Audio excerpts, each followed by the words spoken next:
So hi, I'm Anya, I'm Ben. and we're from Santa Barbara Middle School Teen Press here with Dean Potter. and Jen Rapp. And nice to meet you Potter. guys, and Whisper. So how did you meet Whisper and Jen? Well, I met Whisper with internet dating, I guess. I saw her on the internet in these on this website called thecowgirlsok.com, and they breed mini cattle dogs, and I've always loved cattle dogs, and I wanted one that could travel with me, and so Whisper's small enough to go on airplanes and stuff, and so she goes right with us on the airplanes, and that was what led me to get Whisper. And then with Jen, I think, yeah, we met 14 years ago. We were both married then to other people, and since then we've been, divorced to our exes, and then just recently, about 2 years ago, we started getting together. Oh. So our school's theme for this year is The Power of Story, What's Your Verse? What do you think your verse would be? Ooh, what do you mean by what's my verse? Like your verse, like what you want to show to the world, or what's like. I think my main message to the world would be just to be really honest and open with who you are, and to not be afraid to just to be your true self, and whether that fits in with society or not. I think it's what all people should do, is just follow their passion and follow their own personal groove. Yeah.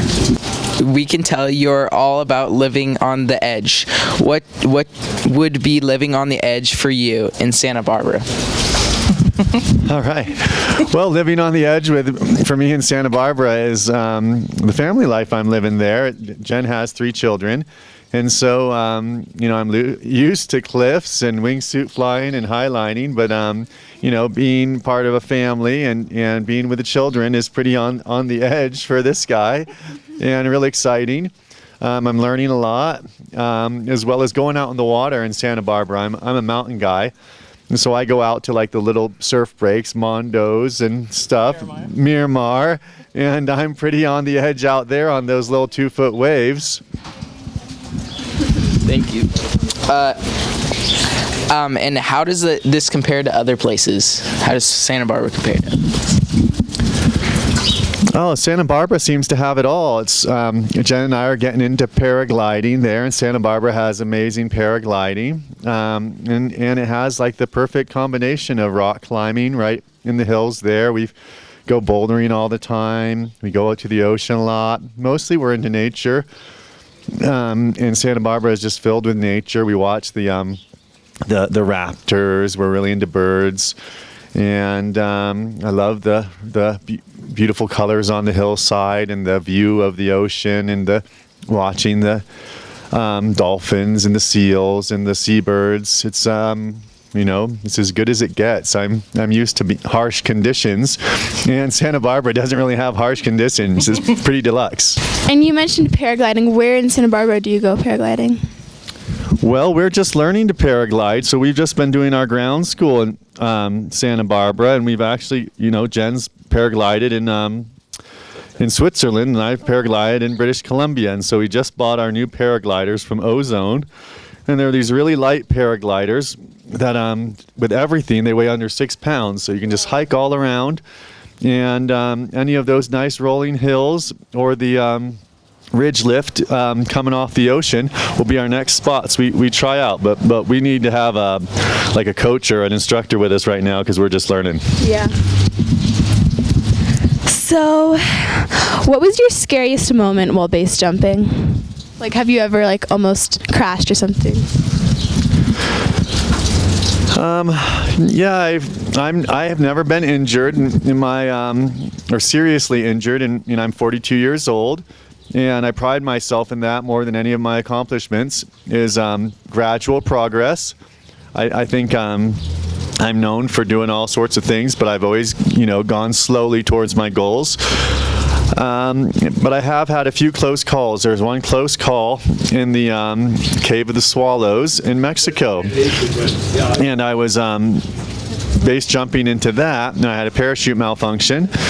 And my parachute didn't quite open right, and I was gonna land, or It was in a cave. I was in a cave, the deepest cave in the world, and I was going to, hit the ground really hard and probably die. And right at the last second, I saw a cameraman's rope and just kind of made one grab for it when I was about 300 feet off the ground, and managed to catch it and hold myself as I slid 300 feet down the rope with the parachute over my head, so I couldn't even see.